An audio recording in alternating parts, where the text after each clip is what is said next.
Thanks. Justin, can you kind of just recap your training camp for us? First of all, with the injury, we don't know much about the nature of like how it happened, and then just kind of the frustration of not being out there.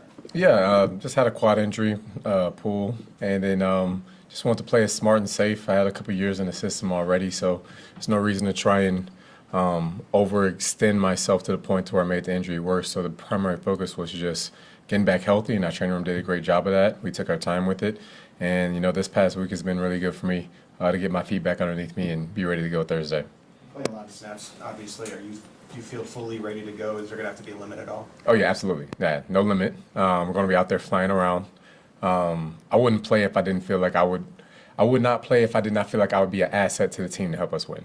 The Ravens' biggest acquisition over the summer was acquiring Derrick Henry.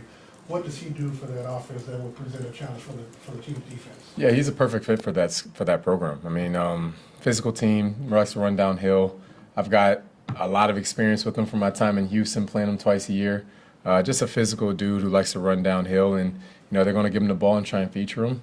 And we have a challenge in front of us that we're ready to step up to the plate too. You got a chance from the sidelines to look and see how Jaden Hicks looked this preseason. What's your thoughts on that? Oh, stud. Yeah, absolute stud. Jaden Hicks, great player, humble, willing to learn, and he's going to help us this year. He's going to be some situations he's going to come in and make some plays.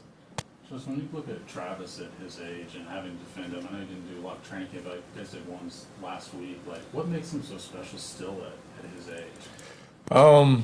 You know what? There's a quote from LeBron that he talks about how LeBron now versus when he was younger, just the amount of experience and knowledge he has in the game. And, as time starts to go, you start getting smarter and you start playing a little bit more fluid. And Kelsey is just the epitome of that.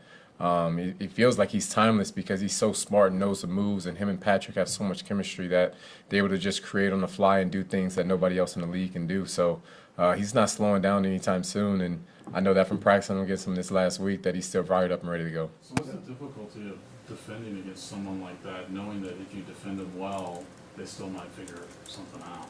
Yeah, I've been on the other side of that. It's not fun.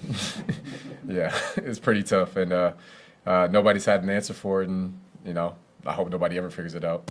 When you came to the Chiefs, obviously, your aspirations were to win the Super Bowl. You've done it now twice. As you enter your final year, just how do you feel about the contract situation? Is it somewhere you want to stay? Where are you? Yeah, I mean, I love Kansas City. I love this team. I love this culture. I said it in our team luncheon a couple of days ago that this is a first-class organization, top to bottom.